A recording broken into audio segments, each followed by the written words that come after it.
Friends, இன்றைக்கி என்ன பார்க்க போகிறோன்னா நம்ம சிக்கன் வறுக்க போகிறோம். அதுக்கு தோசைக்கல் வச்சாச்சு. தோசைக்கல் காஞ்சோன்னே எண்ணெயை ஊற்றிடுங்க தேவையான அளவு.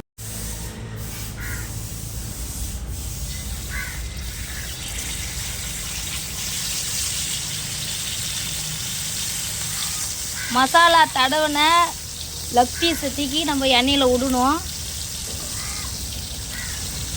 மசாலாலாம் சேர்த்து 5 நிமிஷம் நல்லா ஊறிடுச்சு.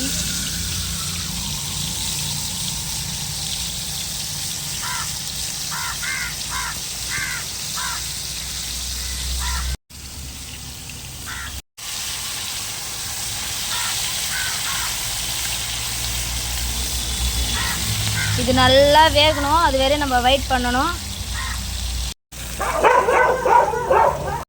ஹாய் ஃப்ரெண்ட்ஸ், பாருங்கள், இது வந்து திருப்பி விடணும். நல்லா திருப்பி விடுங்க, தீஞ்சி தான் போவோம். கொஞ்சோண்டு அது நல்லா தீய நம்ம திருப்பி போட்டால் தான் நல்லா வேகும். அதுக்குள்ளே இருக்கிற எலும்புக்குள்ளே நல்லா, அப்போ தான் மசாலாலாம் இறங்கும். பாருங்கள், சில இடத்துல மிளகாத்தூள் அப்படியே இருக்குல்ல மசாலா, அதில் வந்து கொஞ்சம் நம்ம பக்கத்தில் இருக்க எண்ணெயை மொண்டு மேலே ஊற்றுறாங்க.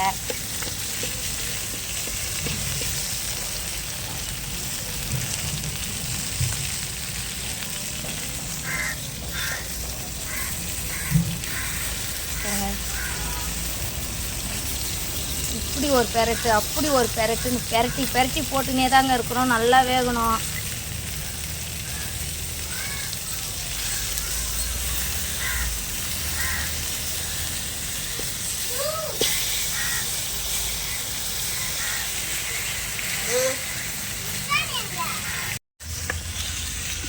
ஹாய் ஃப்ரெண்ட்ஸ், பாருங்கள், அவ்வளோதான், ஃபைனலாக முடிஞ்சிருச்சு.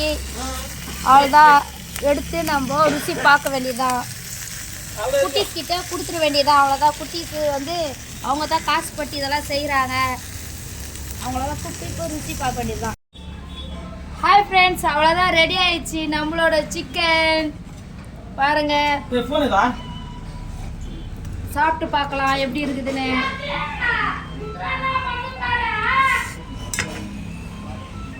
ஆஹா, பத்திக்கு நல்லா இருக்குது.